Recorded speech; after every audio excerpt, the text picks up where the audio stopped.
and this is a company that is an illegal monopolist, that two different courts have found that it is an illegal monopoly. And it's run by CEO Sundar Pichai, who himself is a product of an H-1B.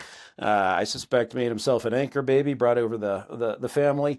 Why does someone like that still indulge a bunch of pinko Karens with pink hair, I assume, matches their politics? Because if you look at Google News, it's a bunch of left-wing garbage. And there is some way to go in and put in trusted sources, but it's still going to serve you up every left-wing source. I'll bet, in fact, it starts excluding CBS News now that Barry Weiss is trying to clean up that place. And you're just going to get MS. I mean, they think The Guardian is a fair source. You're never going to see anything from Fox News, never anything from Newsmax, never anything from The Federalist, never from the Daily Caller. And this covers, goes elsewhere in Silicon Valley, like in Wikipedia, for example. The Daily Caller is considered a deprecated source. So you can use the New Republic, which is Bernie Sanders grade propaganda, but not these credible right-leaning news outlets. And it's just surprising that Google seems to face no consequence. And this guy who comes from a conservative culture, is to the left of the J school at NYU. Does that ever change? No. There's two reasons why. First of all, at the end of the day, Google is not an innovative company. We were talking about this the other day. Apple's an innovative company. Elon Musk is an innovative company. NVIDIA is an innovative company because they make something. Google is a rent seeker. That's what they do. I stole that from you a while ago, by the way. But they really are. They basically are the telephone. They're the company with the telephone books who actually control the part of the telephone. In other words, they're hooked up. Imagine that. So in other words, they control the whole 9 yards. They control everything in there. There's nothing they don't control in their vertical company. And all they're trying to do all day long, like any rent seeker, is just hold on to that. They have made the determination that the quickest and easiest way to hold on to that is to stay in bed with the left, because the left would chop them up if they didn't. So this guy, it's a very rational decision on his part.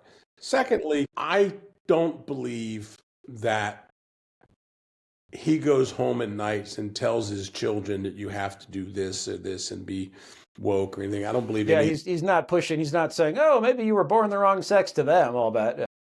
Yeah, he's not doing any of that stuff. But what he does is he said, this is how we'll work the system. He's a system worker. That's all he is. I've looked at him for years. I used to own a lot of Google shares. I owned it in both funds, that I oversaw, and I owned it personally.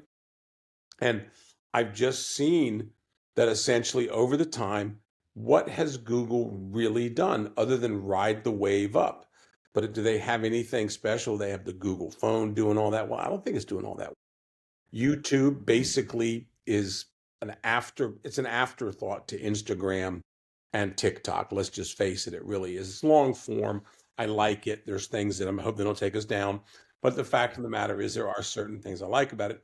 And I watch YouTube. But the fact of the matter is like their ability to have margin is just not there. In other words, they're even competing with Netflix now, and we'll see what happens. And I just don't think that this guy changes, because I think on the news side and the politically correct side, it's just not worth the hassle. And, and he really is in there. And the only way you ever change that place, to be perfectly honest with you, and also your problem is the founders and Sergey Brin and everybody else in there, including the former CEO, Eric Schmidt, they're all of the World Economic Forum. I always look at these guys, and I have a thought process about these Asian and white CEOs in a woke area. They will do anything. They will sell out anything just to stay alive. So yeah, the blue-haired ladies and the green-haired ladies and all the crazy people and everybody else, they will be satisfied in order for these guys to keep moving forward. And what happens is it takes a brave person to come along and say, not so much.